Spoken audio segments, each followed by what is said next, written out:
Assalamualaikum guys, ketemu lagi bersama kami di Sebarang Channel.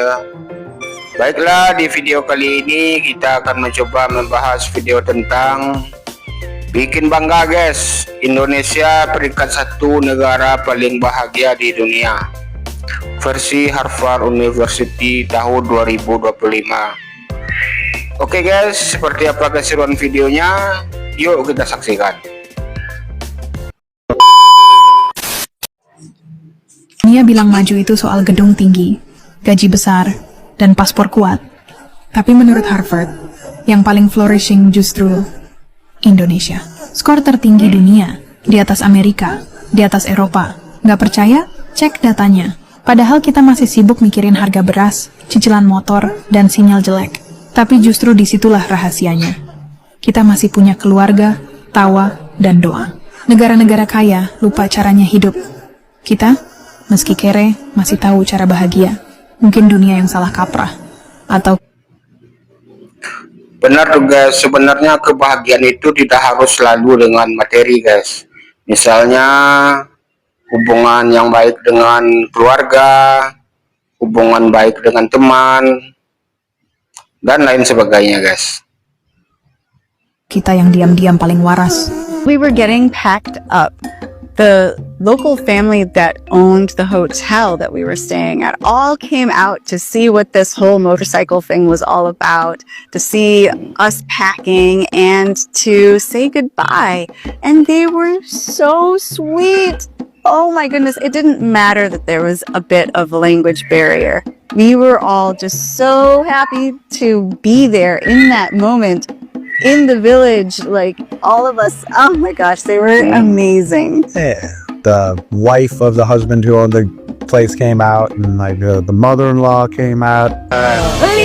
Lina! Halima! Terima kasih. Thank you all very, very much. And there's kids running around. It was like 3 different generations of, Yes!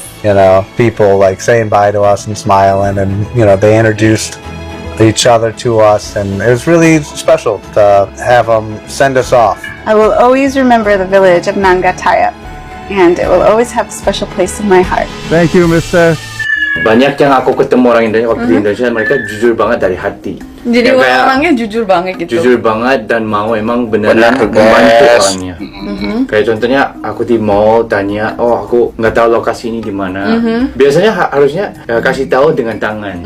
Oh harus jalan 200 meter arah ke sana, kemudian kanan gitu, yang umum gitu.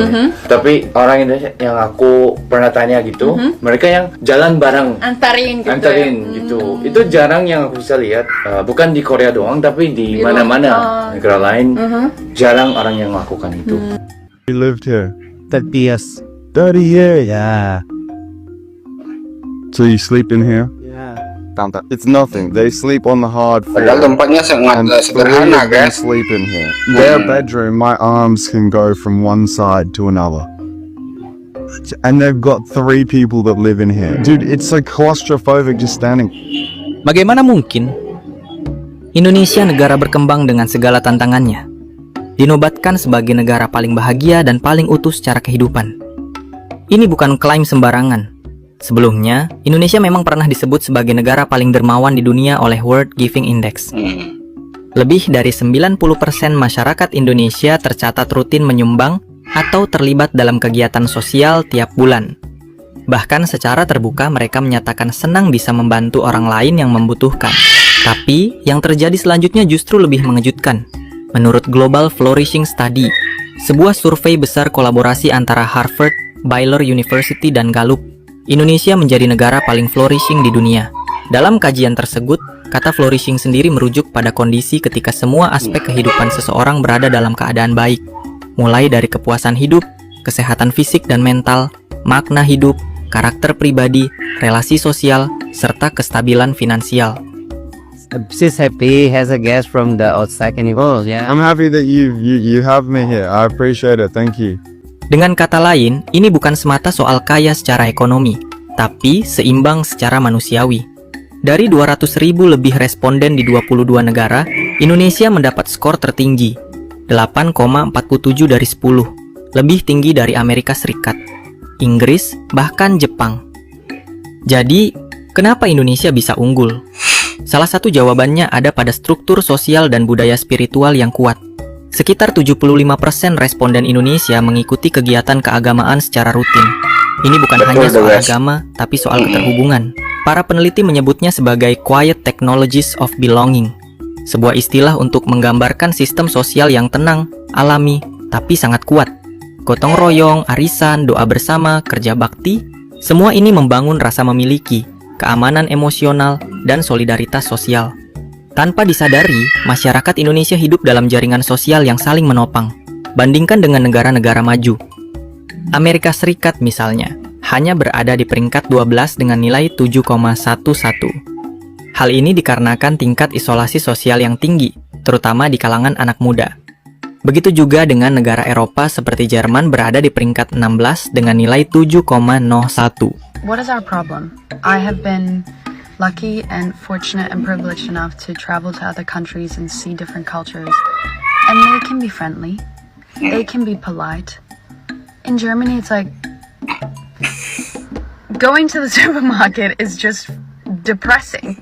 Everyone is just unfriendly and rude. And I'm like, why are we like this? Why can't we, as a collective, as a society in Germany, be nice to each other? Sementara Jepang berada di urutan paling bawah dengan skor 5,89. Terutama karena rendahnya interaksi sosial dan tingginya tingkat kesepian di masyarakat. Data ini sejalan dengan temuan lain yang menunjukkan tingginya angka lonely death atau kematian dalam kesendirian. Betul, Pada tahun guys. 2024 saja tercatat sedikitnya 58.000 warga Jepang berusia di atas 65 tahun ditemukan meninggal seorang diri di rumah mereka tanpa ada yang menyadari selama berhari-hari, berminggu-minggu, bahkan berbulan-bulan. Oke guys, terima kasih telah menyaksikan videonya. Jangan lupa bahagia guys. Sekian dan terima kasih.